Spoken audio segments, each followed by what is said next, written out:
ABP 24 news से मैं आयुषी।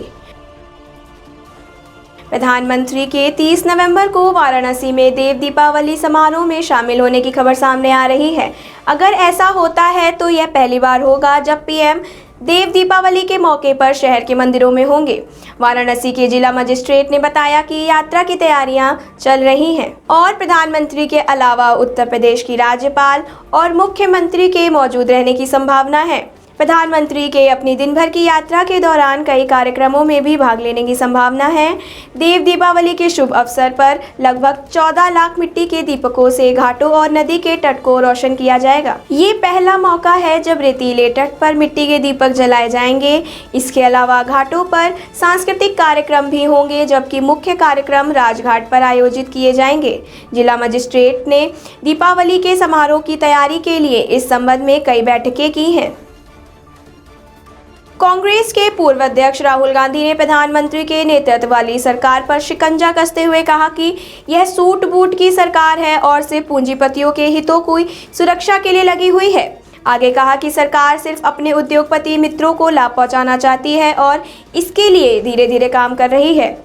इनका इरादा सिर्फ पूंजीपतियों के हित साधने और उनके फायदे को काम करवाना है।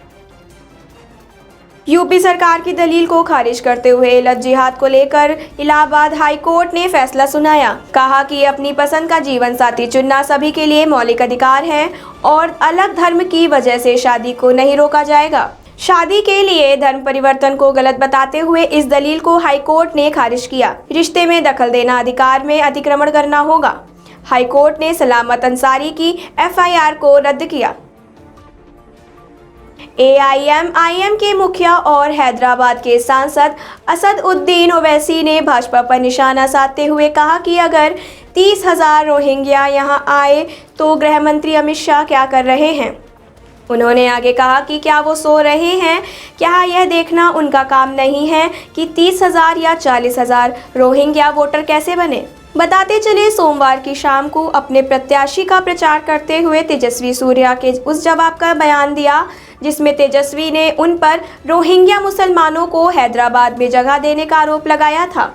ओवैसी ने धावा बोलते हुए कहा कि अमित शाह यह पता लगाएं कि 30,000 से 40,000 रोहिंग्या कैसे रजिस्टर हो गए।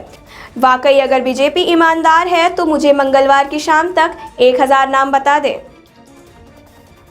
बंगाल की खाड़ी में बने निम्न दबाव के कारण 25 नवंबर को तमिलनाडु तट से भीषण चक्रवात के टकराने का अनुमान लगाया जा रहा है। इसके चलते 120 किलोमीटर प्रति घंटे की रफ्तार से हवाएं चलने की आशंका है। बंगाल सरकार ने इस खतरे के मद्देनजर इसे निपटाने के लिए समीक्षा बैठक की, जिसमें जिला प्रशासन को हर परिस्थिति से निपटने के लिए दिशा निर्देश दिए गए हैं।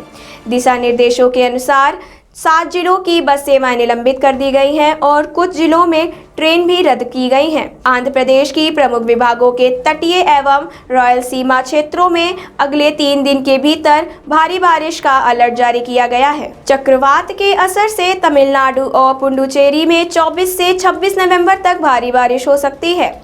इसके मद्देनजर मछुआरों को 26 नवंबर तक समुद्र में न जाने के दिशा निर्देश दिए गए हैं। राजस्व मंत्री तथा बिजली मंत्री ने आपदा से निपटने की तैयारियों के पर्याप्त होने का आश्वासन दिया है। मीडिया से वार्ता के दौरान उन्होंने बताया कि कोरोना प्रोटोकॉल के नियमों का पालन करते हुए राहत शिविर लगाए जाएंगे। स्वास्थ्य एवं परिवार कल्याण मंत्रालय के आंकड़ों के मुताबिक पिछले 24 घंटों में देश में कोरोना के 37,975 नए मामले सामने आए, जिससे भारत में संक्रमणों के कुल मामलों की संख्या 91,77,841 हो गई है। वहीं 480 लोगों ने अपनी संक्रमण के कारण जान गंवाई है, जबकि नई रिकवरी के साथ 86,04,955 लोगों ने अस्पताल से छुट्टी ले ली है। सबसे ज्यादा हालात दिल्ली में कोरोना से खराब देखने को मिले हैं। यहां पिछले एक हफ्ते में कुल 1.83% कोरोना पीड़ितों ने दम तोड़ा है, जबकि दिल्ली में कोरोना से कुल मौतों का आंकड़ा 8,500 पार कर चुका है। भारत के विदेश सचिव हर्षवर्धन श्रृंगला इस हफ्ते नेपाल में 2 दिवसीय दौरे पर जाएंगे। इस दौरान हर्षवर्धन अपने नेपाली समकक्ष भारत राज पौड्याल से वार्ता करेंगे और दोनों देशों के बीच व्यापक क्षेत्रों पर विचार विमर्श किया जाएगा। हर्षवर्धन विदेश सचिव पौंड्याल के आमंत्रण पर नेपाल जा रहे हैं। नेपाल के विदेश मंत्रालय ने सोमवार को एक बयान जारी करते हुए कहा कि भारतीय विदेश सचिव 26 और 27 नवंबर को हिमालय देश की आधिकारिक यात्रा पर आएंगे। दौरे के पहले दिन भारत और नेपाल के बीच विदेश सचिवों के द्विपक्षीय बैठक आयोजित की जाएगी। इस दौरान दोनों देशों के विभिन्न क्षेत्रों में सहयोग को लेकर विचार विमर्श किया जाएगा।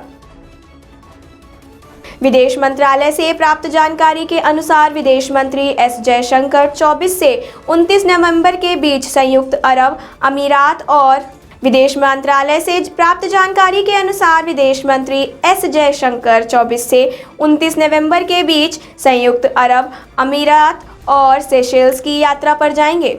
मंत्रालय से प्राप्त जानकारी के अनुसार जयशंकर 24 से 25 नवंबर के बीच बहरीन में रहेंगे। एस जयशंकर प्रधानमंत्री प्रिंस खलीफा बिन सलमान अल खलीफा के निधन पर भारत सरकार की ओर से नेतृत्व से संवेदना जताएंगे।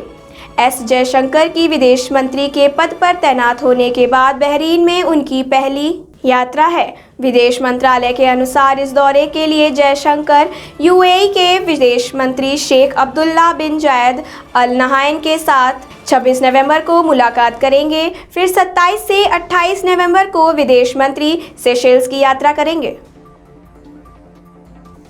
भारत में आज अंडमान और निकोबार आइलैंड से ब्रह्मोस सुपरसोनिक क्रूज मिसाइल का सफल परीक्षण किया। मिसाइल का टारगेट वहां मौजूद एक अन्य द्वीप पर था। भारत और पाकिस्तान के बीच तनाव की स्थिति के मद्देनजर भारत अपनी युद्धक शक्ति को बढ़ा रहा है। इसी क्रम में भारत ने ओडिशा के quick reaction surface air missile का सफल परीक्षण किया था। यह इलेक्ट्रॉनिक काउंटर सिस्टम से लैस मिसाइल है और ये एयरक्राफ्ट रडार के जैमर को मात देने की क्षमता रखता है। यह इस मिसाइल का एक सप्ताह के अंदर दूसरा सफल परीक्षण था। इसकी मारक क्षमता 30 किलोमीटर से भी ज़्यादा है। यूपी के बस्ती जिले में मनरेगा के तहत 36,500 श्रमिक अपने गांव के लिए कार्य कर रहे हैं और इनके खाते में मजदूरी का भुगतान किया जाता है। आधिकारिक सूत्रों के अनुसार मनरेगा के तहत वर्तमान जिले में बहादुरपुर विकासखंड के 75 ग्राम पंचायतों में 154 कार्यस्थलों पर 2,211 श्रमिक, बस्ती विकासखंड के 92 ग्राम पंचायतों में 190 कार्यस्थलों पर 2,704 श्रमिक, गौर विकासखंड क्षेत्र के 96 ग्राम पंचायतों में 152 कार्यस्थलों पर 2,828 श्रमिक, रामनगर विकासखंड क्षेत्र के 80 ग्राम पंचायतों में 136 कार्यस्थलों पर 1,711 श्रमिक, परशुराम विकासखंड क्षेत्र में 95 ग्राम पंचायतों में 178 कार्यस्थलों पर 805 श्रमिक, 67 ग्राम पंचायतों में कप्तानगंज विकासखंड क्षेत्र के 57 ग्राम पंचायतों में 81 कार्यस्थलों पर 1,424 श्रमिक, रुधौली विकासखंड क्षेत्र के 75 ग्राम पंचायतों में 103 कार्यस्थलों पर 999 श्रमिक अपने ही गांव में कार्य कर रहे हैं। सब्सक्राइब कीजिए हमारे न्यूज चैनल को और बेल आइकन को प्रेस करना ना भूलें ताकि हमारे नए वीडियोस का नोटिफिकेशन आपको मिलता रहे।